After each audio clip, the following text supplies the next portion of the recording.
Hello friends, हम लोग आ गए हैं अपनी उसी इम्पॉर्टेंट सीरीज़ के चौथे वीडियो में।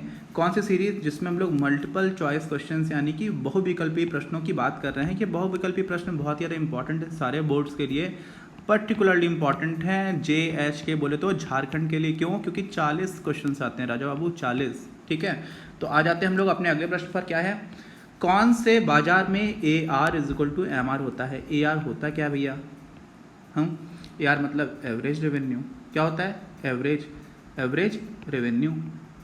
एवरेज बोले तो औसत, है ना। एम बोले तो सुना है मुन्ना भाई का। रेवेन्यू बोले तो आगम, इसी को हम लोग दूसरा नाम भी कुछ बोलते हैं, संप्राप्ति, जो हमारी किताब में बहुत ज़्यादा लिखा हुआ है। ठीक, अच्छा, तो क्या हो गया? औसत आगम।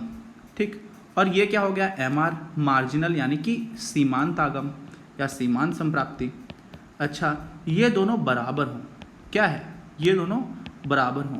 ये दोनों बराबर कब होते हैं? ये दोनों बराबर तब होते हैं जब कोई वस्तु हमेशा ही एक निश्चित कीमत पर बेची जाती है। किस पे बेची जाती है? कीमत निश्चित हो।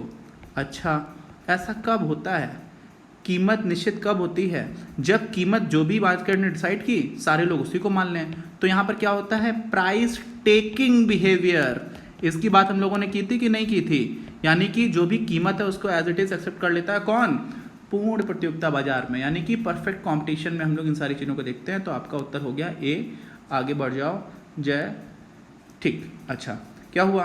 पूर्ण प्रतियोगिता बाजार में कौन सा वक्र कीमत रेखा को व्यक्त करता है? क्या बोला मैंने? पूर्ण प्रतियोगिता बाजार में कौन सा वक्र? अभी आपको ऊपर ही ऊपर क्या बताया कि कीमत जो है निश्चित होनी चाहिए। अच्छा, अगर 5 रुपये किसी एक चीज़ की कीमत है तो पहली वस्तु को कितने रुपये में खरीदोगे? 5 रुपये में।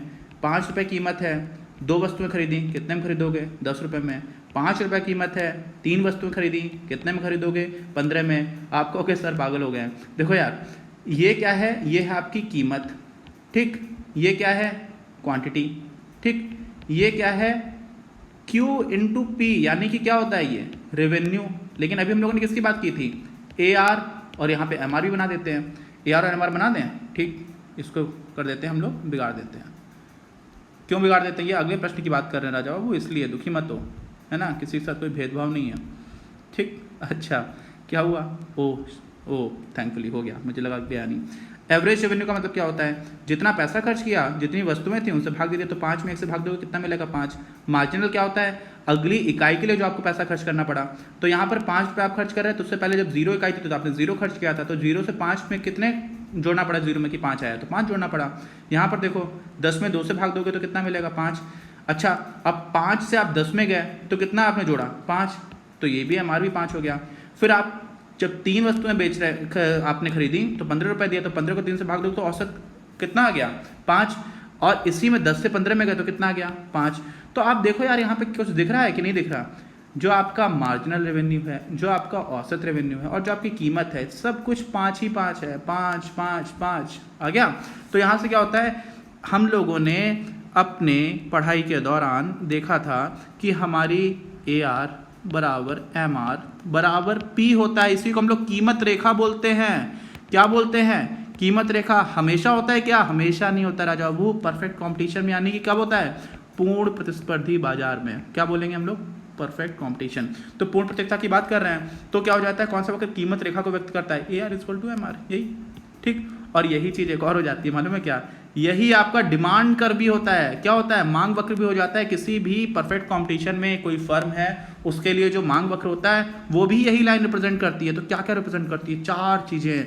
ये सारी चीज़ें हम लोगों ने डिटेल में पढ़ी थी। आपको याद नहीं है तो भाई साहब वीडियोस जाकर के देख लो, रानी बिटिया वीडियोस जाकर के वापस देख लो एक बार। ठीक है, अच्छा, आगे बढ़ते हैं। एकाधिकार बाजार में AR और MR वक्र में क्या संबंध है? हम लोगों ने अभी बात की थी पूर्ण बाजार की। यहाँ पर आ गया आपका एकाधिकार बाजार, तो एकाधिकार की बात भी कर लेते हैं। एकाधिकार में क्या होता है? कुछ कुछ ऐसा होता है। कैसा होता है? यहाँ से आपका जाता है ऐसे एवरेज रेवेन्यू, और उसी से नीचे जा रहा होता है आपका मार्जिनल रेवेन्यू। यानी कि हर पॉइंट पर जो मार्जिनल रेवेन्यू है वो क्या है? नीचे है। क्या है? नीचे है। देखिए यार, यहाँ पर है नीचे, यानी कि तो तो क्या हो जाता है कि ए आर जो है वो ज़्यादा होगा, एम आर जो है वो कम होगा, यानी कि बी पॉइंट जो है आपका सही हो जाएगा, बाकी सब कुछ गलत है। और ऐसे में आपको अगर हंसने का मन करे तो आप इसको देख लो, यहाँ पे तो कोई रिलेशन ही नहीं है। मिस संबंध पूछा गया, ये तो गुणा करा रहे हैं भाई, तो ये कोई संबंध थोड़ी हुआ। यहाँ समझ में आ रहा है कि चलो बराबर है, यानी कि संबंध बराबरी का है। यहाँ पे समझ में आ रहा है कि ए आर बड़ा है तो संबंध जो है उसमें ए आर बड़ा है। यहाँ पर आ रहा है ए आर छोटा है, ये क्या है भाई, है ना। तो ये मजाक है, ये मजाक। इसको देखते ही इसको गलत कर दो। जो लोग इसको मार करके आएंगे उनको देख करके एग्जामिनर होगा वो समझेगा कि हाँ ये लड़का थोड़ा अद्वितीय क्षमता का धनी है। आगे बढ़ते हैं। क्या होता है, फर्म का लाभ निम्नलिखित में से किस शर्त को पूरा करने पर अधिकतम होगा। तो यहाँ पर लाभ अधिकतमीकरण की शर्त आ गई। हम लोगों ने इसको कितनी बार पढ़ा था, M R is equal to M C, पहली चीज। दूसरी चीज हुआ करती थी क्या, याद है, नहीं याद है, अभी रुको आपको याद करा देता हूँ ग्राफ बना करके फटाफट।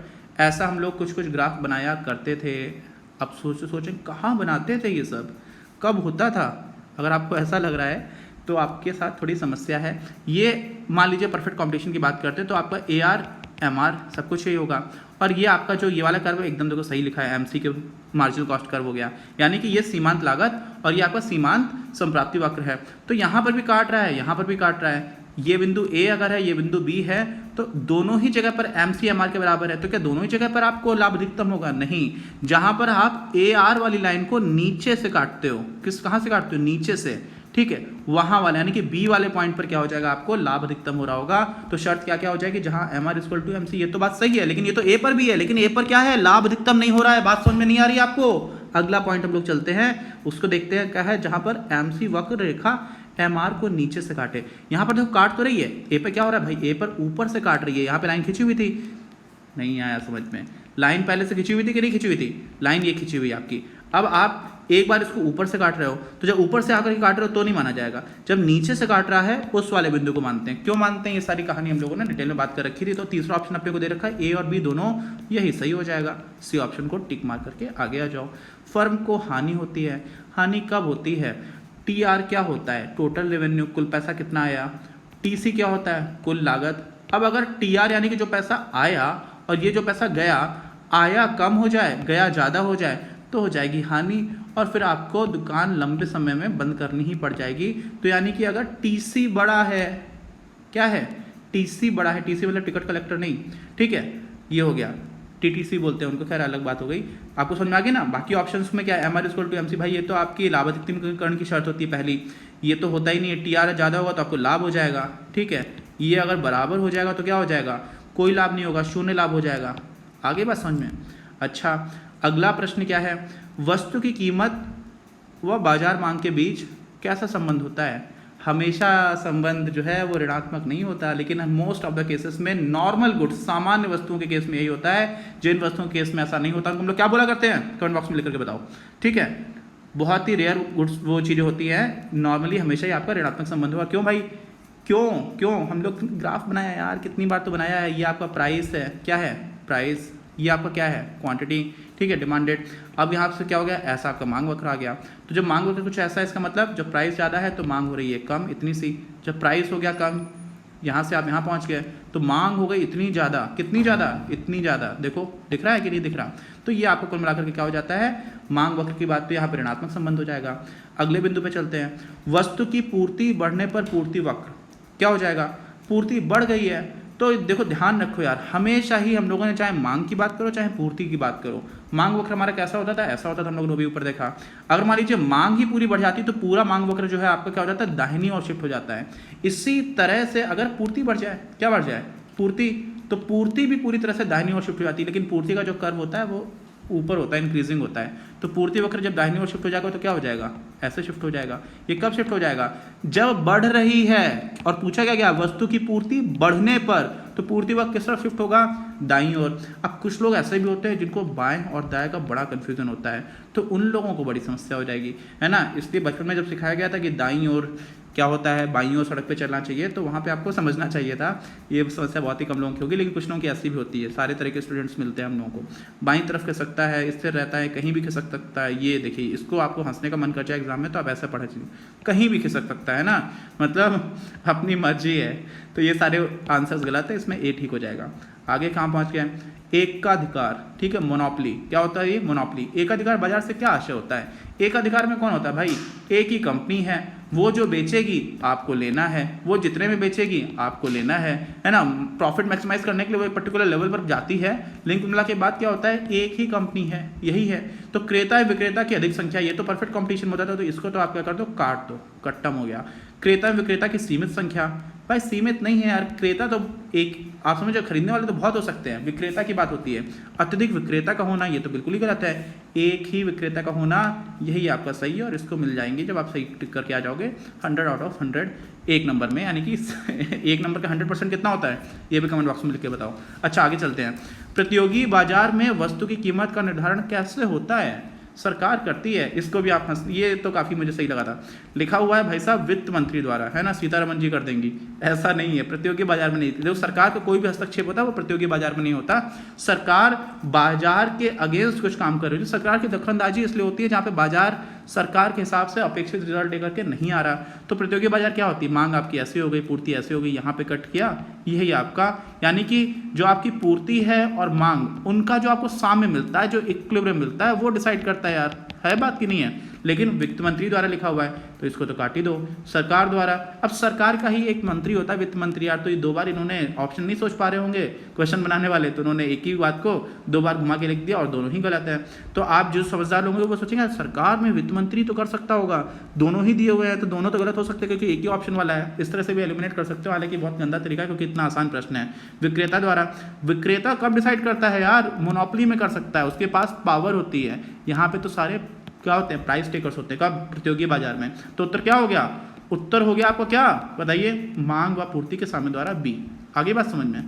अब हम लोग पहुंच जाते हैं अंतिम प्रश्न पर इस वीडियो के, जिसमें है अब अर्थशास्त्र पढ़ने के लिए घर या गांव छोड़कर बाहर जाने की कोई जरूरत नहीं। कक्षा 12 के लिए लगभग 200 कॉम्प्रिहेंसिव लेक्चर वीडियोस और साथ ही क्विक रिवीजन वीडियोस। साथ में आपको मिलेगा चैप्टर वाइज क्लास नोट्स, सर्वाधिक महत्वपूर्ण प्रश्नोत्तर एवं पिछले वर्षों के प्रश्न पत्र। ये पूरी सामग्री सर्वश्रेष्ठ सामग्री मात्र 2400 रुपए में। यूपीएससी परीक्षाओं, पीसीएस, पीजीटी, टीजीटी, एसएससी जैसी परीक्षाओं के लिए हिंदी माध्यम के विद्यार्थियों के पास अर्थशास्त्र की नींव मजबूत करने का इससे बेहतर कोई अन्य विकल्प नहीं। जल्दी कीजिए, ऑफर लिमिटेड समय तक।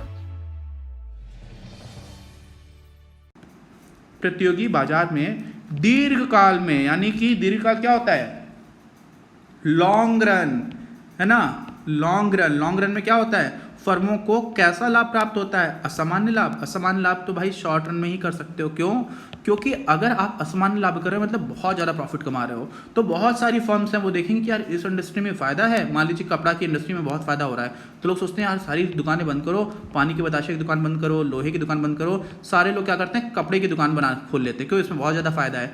थोड़े दिन में क्या हो जाएगा, कॉम्पिटिशन बढ़ेगा, सेलर्स ज़्यादा आ जाएंगे, तो कुल मिलाकर के नॉर्मल प्रॉफिट से पहुँच जाओगे, जिसको हम लोग क्या बोलते हैं हिंदी में, सामान्य लाभ। और इसी को हम लोग शून्य लाभ भी कहते हैं, शून्य इकोनॉमिक प्रॉफिट भी कहते हैं। और इसी वजह से ये प्रश्न आपका कई जगह पर दे रखा है। तो अब कई लोग सोचेंगे यार इसमें क्या उत्तर होना चाहिए, तो सामान्य लाभ तो बिल्कुल सही है, लेकिन शून्य लाभ क्यों। जब हम लोग इकोनॉमिक टर्म्स में बात करते हैं, देखिए फाइनेंस और इकोनॉमिक्स अलग बात होती है, फाइनेंशियल कॉस्ट अलग चीज़ है, इकोनॉमिक कॉस्ट अलग चीज़ है। अर्थशास्त्र में हम लोग आर्थिक लागत की बात करते हैं, जिसमें हमें वास्तव में शून्य लाभ ही हो रहा था, और शून्य लाभ को ही सामान्य लाभ कहते हैं।